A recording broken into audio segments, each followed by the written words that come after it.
Salut tout le monde et bienvenue pour cette nouvelle vidéo. Ouais, je sais, ça faisait longtemps qu'on n'avait pas fait un 5 choses sur quelque chose. Et c'est pas parce que j'avais la flemme ou parce que le jeu Fortnite vient de sortir et du coup je passe toutes mes soirées à jouer aux jeux vidéo. Non, c'est pas du tout pour ça. Parce qu'il y avait deux vieilles, elles avaient besoin d'un renseignement, du coup j'étais en train de les aider et ça m'a pris pas mal de temps. Du coup j'étais un peu busy et j'ai pas pu faire de recherche sur les 5 choses. On y croit ou pas? D'ailleurs, je viens de créer un serveur Discord pour qu'on puisse tous communiquer ensemble. Toi avec moi avec toi avec Brigitte. Voilà, Brigitte, elle est cool. Va faire un tour sur Discord. Et en plus, ça tombe bien, j'ai commencé à faire du stream sur Twitch et j'arrive avec quelques conseils plutôt sympas comme par exemple le bataille de punchline, mais j'en dis pas plus. On verra ça plus tard, c'est pas encore le sujet de la vidéo. Et si ça t'intéresse, je te mets le lien du Discord dans la description. En attendant, c'est le moment d'aller chercher ton assiette de pâtes. Non, on va pas manger aujourd'hui, pas encore, mais on va parler des 5 meilleurs plats que l'on peut trouver au Japon. On va parler des plats tellement goûtus au niveau de la langue que même le lendemain aux toilettes, quand ça va sortir par ton anus, il va te remercier tellement il aura kiffé. C'est une liste totalement subjective par rapport à mes goûts. Après tout, c'est ma chaîne, c'est pas celle de Patrick. Bref, c'est parti pour les 5 meilleurs plats japonais. Tanaka, balance le générique.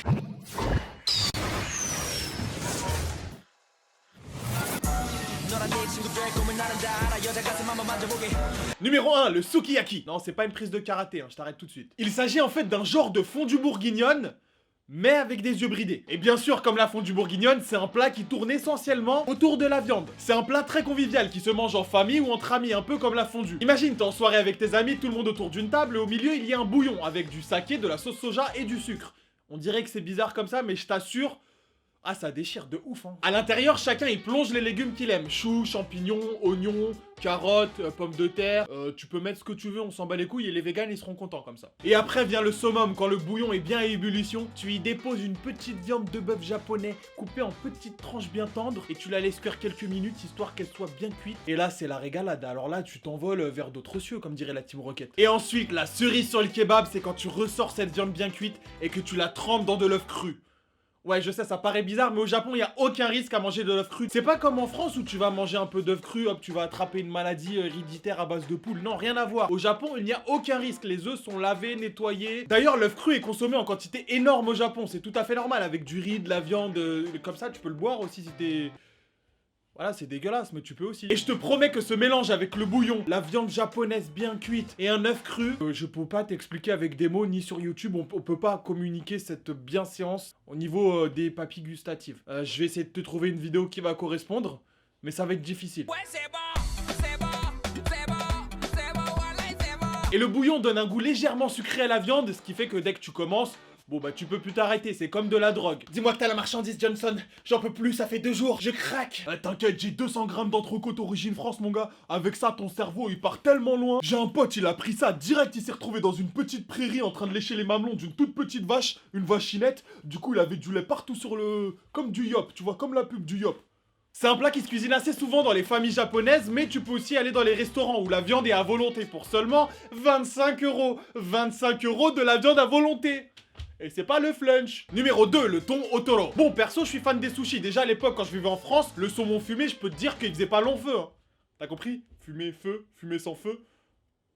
Ah bah c'est sûr, quand on fait des blagues de couilles, c'est beaucoup plus facile à comprendre, hein. Et dès que ça commence à partir dans les galijades et les jeux de mots, y'a plus personne. Mais un like si t'avais compris. Bon, au niveau du poisson cru, j'étais plus axé sur tout ce qui était saumon, saumonade, saumonette. Mais un jour, j'ai goûté le thon otoro. Et je peux te dire que celui-là, il est magique. C'est un peu comme le dieu du thon. C'est un thon qui est exceptionnellement gras. Et comme le dit le dicton, plus c'est gras, plus c'est bon. Et ça, c'est une règle qui se discute pas. Elle existe depuis 1947. Tu peux rien dire. Ce morceau correspond à la partie ventrale des grands thons.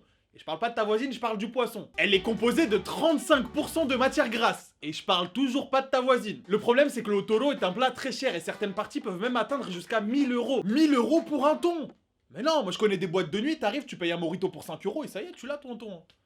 Perso, j'ai déjà mangé 2 sushis de otoro et ça m'a coûté 15 balles. 15 balles pour 2 petits sushis.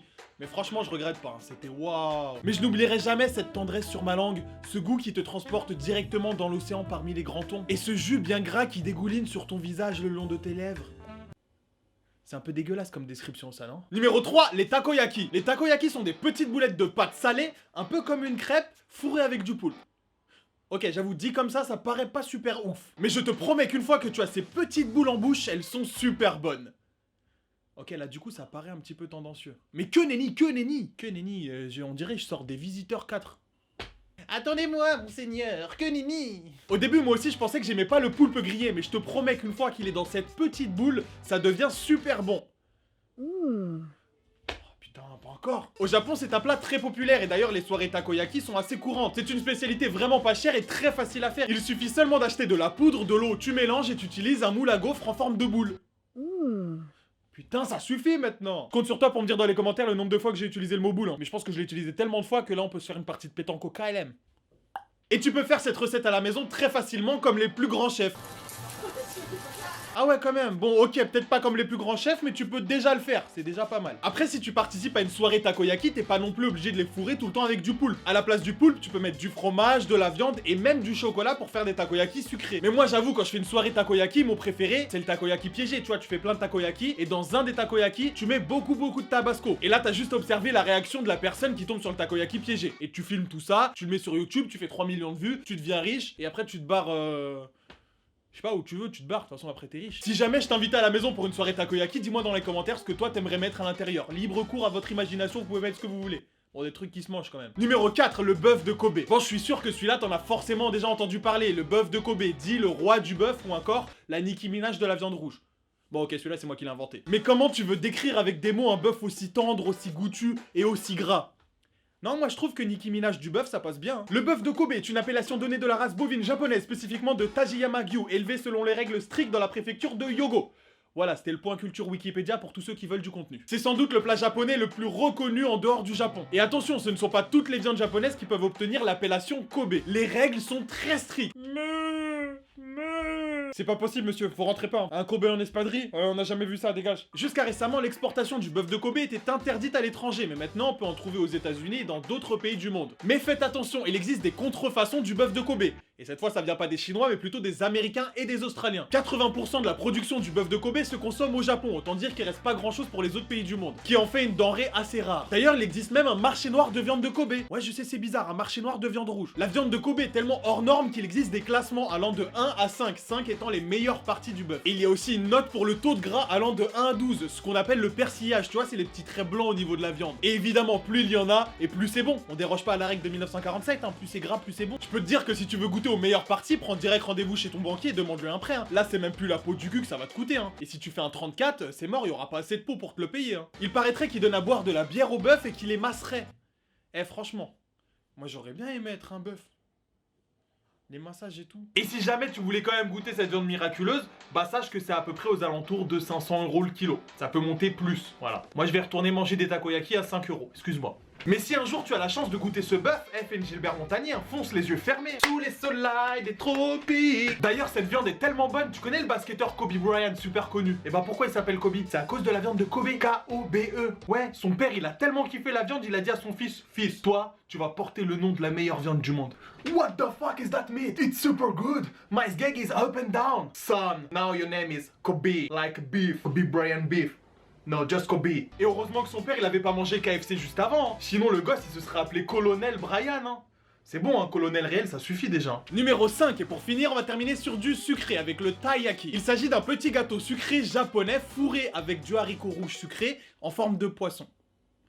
Oui, je sais, c'est bizarre, mais c'est très bon. Le gâteau est fait avec une pâte qui ressemble un peu à du pancake ou avec de la crêpe. Et à l'intérieur, oui, il y a du haricot rouge sucré. Très sucré, par contre, faut vraiment aimer le sucre. Et si t'es diabétique, je te conseille pas, là, c'est direct, tu tombes et tu te relèves plus jamais. Hein. Moi, j'avoue, je suis pas fan de cette pâte de haricot rouge sucré qui s'appelle le hanko. Moi, je préfère plutôt les taiyaki au chocolat. Même si parfois, le chocolat au Japon, bon, c'est pas trop ça, ça ressemble un peu à de la danette. Mais quand t'en trouves un bon bien fait, je peux te dire que le taiyaki au chocolat, ça fait un effet bizarre. Ton cerveau, il peut pas comprendre, tu vois, poisson, chocolat, poisson, qu'est-ce que... Ah, on s'en fout, c'est bon, tu vois, c'est bon. Le truc, c'est que c'est bon. Par contre, je saurais pas du tout te dire pourquoi ça a une forme de poisson. Donc si jamais tu sais ou que t'as envie de faire des recherches, n'hésite pas à le mettre en commentaire pour que tout le monde le sache. Je sais pas, peut-être que le créateur de ce gâteau, c'était un fils de poissonnier, il s'est dit putain, il y a plus de poisson dans l'eau, comment je peux faire pour entourlouper des gens? Tiens, je vais utiliser de la crêpe, on va faire des gâteaux en forme de poisson. Les gens vont croire que c'est du poisson, mais dedans on met des haricots rouges sucrés.